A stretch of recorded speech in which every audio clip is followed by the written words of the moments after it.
Sadiq Khan, it is being reported, may be on the New Year's honours list and in line for a knighthood for his work in political and public services. You're having a laugh. Sadiq Khan, the man who has presided over record knife crime on London streets, a place where women and girls feel unsafe because of the huge rise in the spate of attacks against them.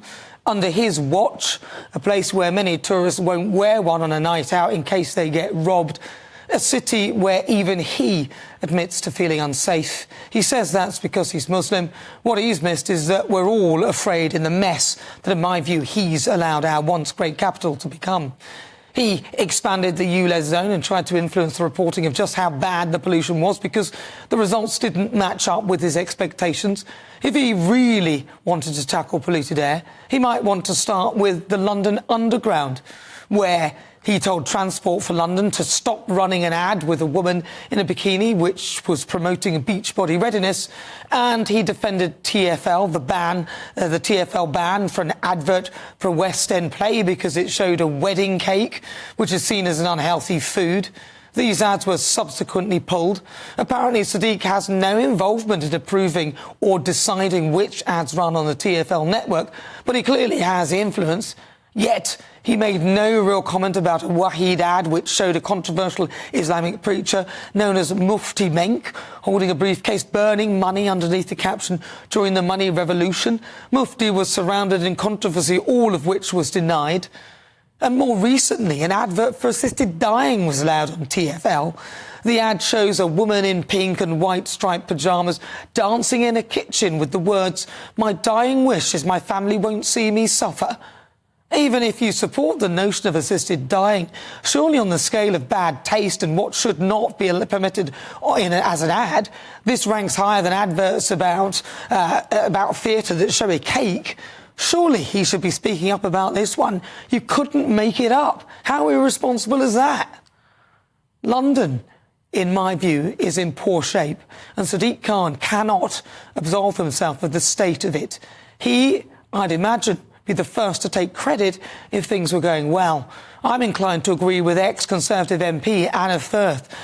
This is what she said about the decision towards Sadiq Khan and knighthood earlier on GB News. Let's be absolutely clear. It's the people of London that deserve a knighthood for putting up with Sadiq Khan. I mean, and voting seriously. For him. Yeah, they voted for him. But 3 times. Tell that to the 15,000 families who've had a victim of knife crime. He has completely failed on knife crime and to keep the streets safe.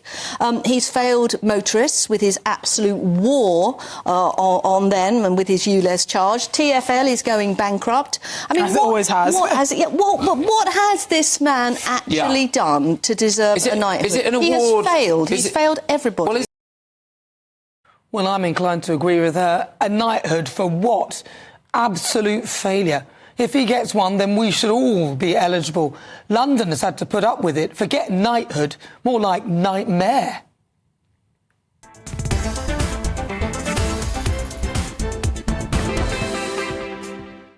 Well, for a reaction to my niggle, I'm being joined by journalist and political consultant Emma Burnell. Emma, surely you can't subscribe to the notion that Sadiq Khan deserves a knighthood? Really? 100%. Yeah, absolutely. Look, I'm not entirely a massive fan of the honour system as a whole, but if we're going to have this, then somebody who has won a historic third term, increasing the vote, so therefore getting a third acclamation of the people he represents, that he is the person they want to do the job. That seems like a political success to me. You know, whichever party it would be, you would probably say that is a democratic and political success. So, yeah, if we're going to have a system whereby we recognise that, I mean, you didn't get any money for it. There's nothing that comes with a knighthood other than calling yourself sir. Fair play to him. He's earned it. He's earned it certainly far more than some other people that I might disagree with their knighthoods completely. Now, I want to take the politics out of that. There are, for example, certain Tory politicians. Now, I'm obviously Labour, but let's say Gavin Williamson, Sir Gavin Williamson, was given a knighthood 6 months after the exams failure that failed so many of our children. So Where was the monologue about that? Where was I think you might find. Well, I think you might find one actually, because I certainly wasn't impressed with Gavin Williamson either, and I would have definitely done one on that. And there is one somewhere. But look, Emma, the fact that he's earned another term or 3 terms in a row, I think says more about our political system than how competent he is. Because if we look at his record on things like knife crime, attacks on women and girls in his great capital, and really strange decisions with regard to ads on Tube. On TfL, which he has got influence on. Sadiq Khan is sat in his office in working out which adverts should go on the Tube, then I'm not sure you're very clear on what the job of mayor is. But he did. Yeah, but he did. He stepped in and he told them not to. He asked them to remove the ad with the cake. No, he actually did. He actually stepped in and said that this, asked them to remove an ad about the cake or whatever. It was about a theatre performance with a cake, and he actually did step in and say something. So we know that he did. It's not me just saying that he did. There are policies that he has set. It was the bikini one. It was the bikini ad. Yeah.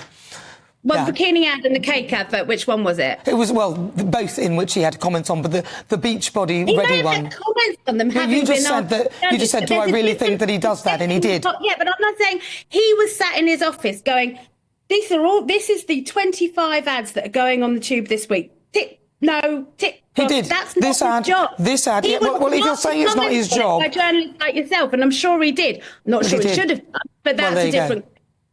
But there are differences between was he the decision maker and did he comment on it? Well, I think the point you were making is that should he be sitting in his office doing things like that and interfering with ads on tubes and stuff like that? And I think you make a great point. I think that you make a great point that he shouldn't be interfering with this sort of thing. In fact, he should be focusing on knife crime. That's what I'm saying. I'm saying he sets the strategic and political vision for London. We have a wealth of people who then do the different policy areas. People like the deputy mayors and then the civil servants who aren't political, and they deliver the policy. Under those will sit somebody whose job it is to say this fits within this strategy and this vision. It's several steps down the person who actually looks at the ad that says that's what's going to be on TfL. Anyway, we've gone into a mad, bizarre. Well, no, you went into there because you said that. No, but you went into there, so I'm just correcting you. What you're not clear on, if you're saying that Sadiq Khan doesn't deserve it because he's sat in his office X, Y, and Z. He's not doing his job. That you're wrong about what his job is. His job is elected mayor of London. He sets the strategy. Other people will make the decisions based on that strategy. He's been elected 3 times, so London seemed pretty happy enough with his strategy. The other thing I would say, you are right. Well, we could say that about the Labour Party. In London, yeah. It is also too high outside of London, and actually crime is lower in London than it is in other parts of the country. I don't think that there is... Where did you get that from? The knife crime, you're saying, sorry, are you saying the knife crime is lower in other parts of the country rather than London? The crime rate is lower than many other areas of England and Wales. It's statistically the case.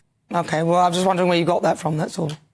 Well, I'm looking at the Times right now. All right, fine. Just asking, because some people say things and then there's nothing to back it up. I will check that out as well. But my point of this is that knife crime is at a record high, and he is presiding over this. Whilst you can take all the credit for all the good things that he's done, which I really can't label any apart from, as you said, getting 3 terms, I think you also need to take credit for, you actually have to acknowledge for the bad things that are going on under his watch as well.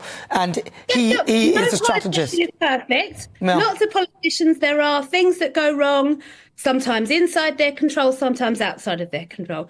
I'm no cheerleader for anyone. I will criticise Sadiq when I think he gets things wrong. That's a different question to, does this individual politician who has been successfully re-elected, re-elected twice, elected in the first place, therefore has achieved to the higher end of his industry, deserve a knighthood? And that's what we give people knighthoods for. We give them to business people who have achieved at the higher end of their industry. We give to entertainers who have achieved at the higher end of their industry. I think it would be hard to look at Sadiq Khan, a 3-time elected politician, and not say, yes, he has achieved at the higher end of his industry. Well, you know what, Emma Burnell, it's great to talk to you. Thank you so much for your thoughts. If that's the bar and it's that low, that just because he's got 3 terms, then I think I've done something 3 times. I'm sure I deserve 1 too. But that is Emma Burnell. She's a journalist and a political consultant.